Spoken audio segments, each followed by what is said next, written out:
What's good, guys? FaZe Simp here, back with another video, and today I'm going to be showing you guys kind of my settings. I'm going to be going through my graphic, audio, and controller settings. So, if you're interested in that, this is going to be the video for you.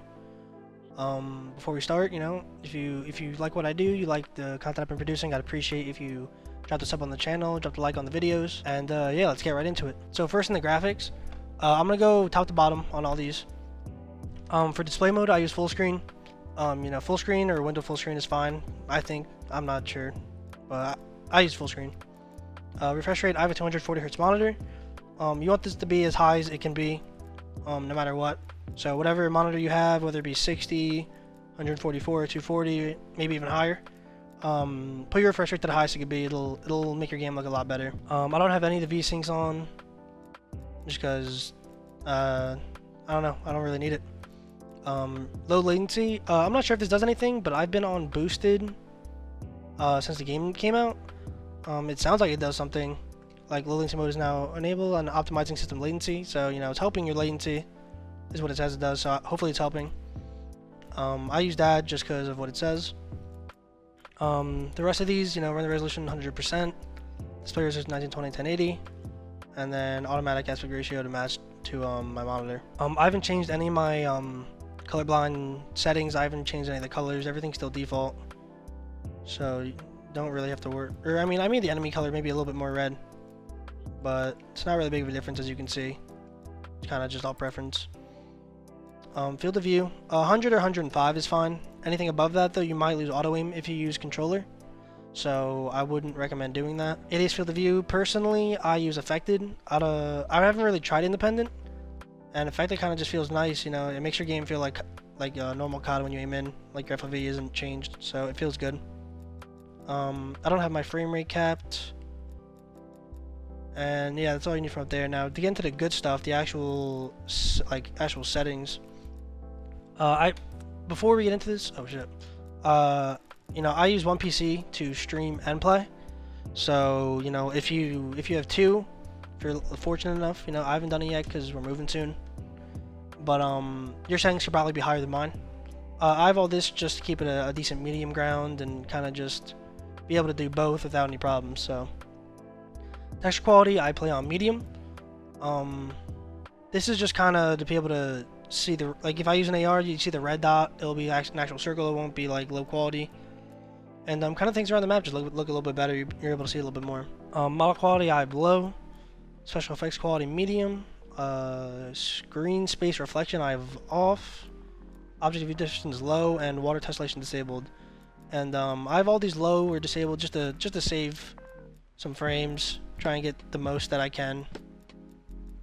Shadow and lighting, I have all of it low or disabled besides dynamic shadows, because there's some places in this game that you can see people coming from doorways with just their shadow like before they actually come out.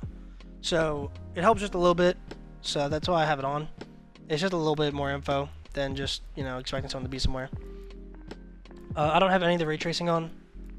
I don't know if I should, to be honest. Same with the LSS, but I kind of just keep them disabled. It's been that way since I started playing. I didn't really want to mess with anything, because I think it's fine how it is now. I have anti-aliasing disabled, ambient occlusion disabled, and motion blur disabled.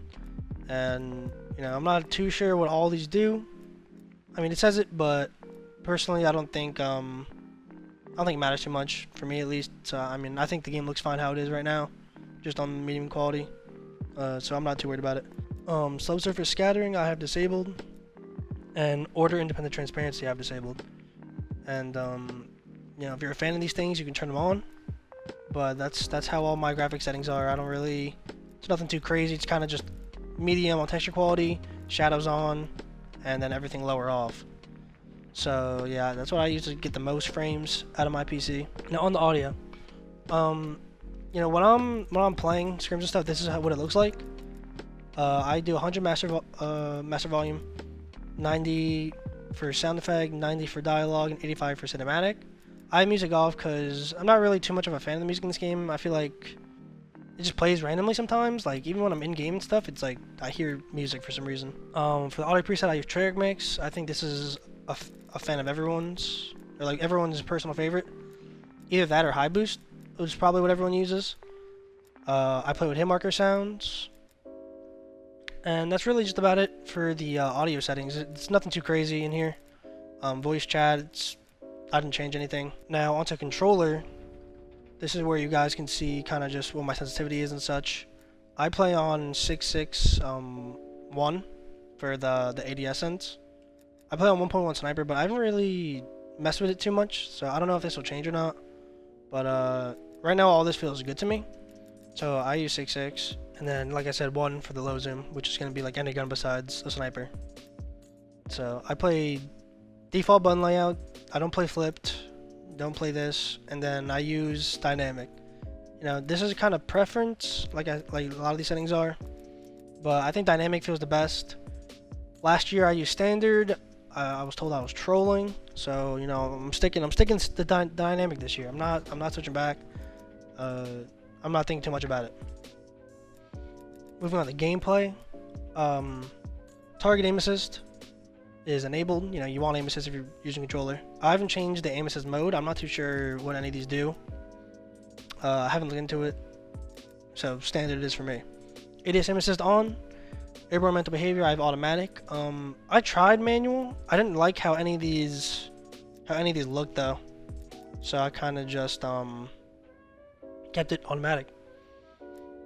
Aim outside behavior is hold. Steady aim behavior hold. You know, if you're a fan of toggle, put it on toggle, but I think you have way more control when you have it on hold. These aren't too important. That's for like pubs and stuff. And then last but not least, for the settings, it's gonna be for the stick like inputs and outputs.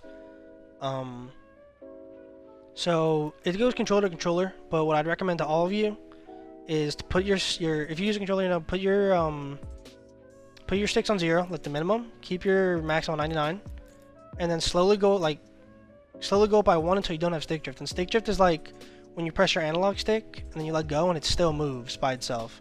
So you want to keep putting that up until it doesn't move by its own, and that's how you know your controller is the most precise it can be in Call of Duty. You know, I'm not sure what increasing or decreasing the maximums do, so I haven't really changed it, but my controller feels pretty good, so that's why I'm on 3.3. But like I said, it goes controller to controller. It's different for everyone, so make sure you just put your minimums on 0 and then go up by 1 until you're not moving on your own, or your aim isn't moving on its own. Until that stuff is fine. And then to get to the bottom down here, auto move forward I don't have on, auto sprint I don't have on, sprint behavior is toggle. That just makes it easier. You know, you can press your stick once and you're off. You know, you don't gotta hold it the entire time. So it's just easier on the thumbs. Sprint cancels reload. This is also a preference thing.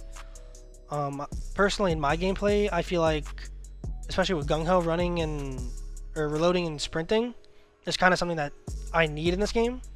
So I have this disabled just so I'm not messing up my reloads and stuff. And then these bottom 3, I mean these bottom 2 aren't important, the equipment behavior and stuff. But parachute auto deploy is enabled. That's for like dirty bomb, I think the game was called. Equipment behavior hold. Toggle, you know, if you want to take it out and then press your button again to throw it, that's fine by me. You know, that's preference. But it's just easier to just hold it and then let go. And then last but not least, interact/reload behavior. I haven't really noticed this was here, to be honest, but tap to reload is what I preferred all the time, so I use tap to reload. But you know, if you're a fan of one of these, then switch to it, bro. But these are how my settings are. Let me know in the comments down below what you guys thought about my settings, if I'm messing anything up in my graphic settings. And yeah, I hope you guys have a great rest of your day. Peace.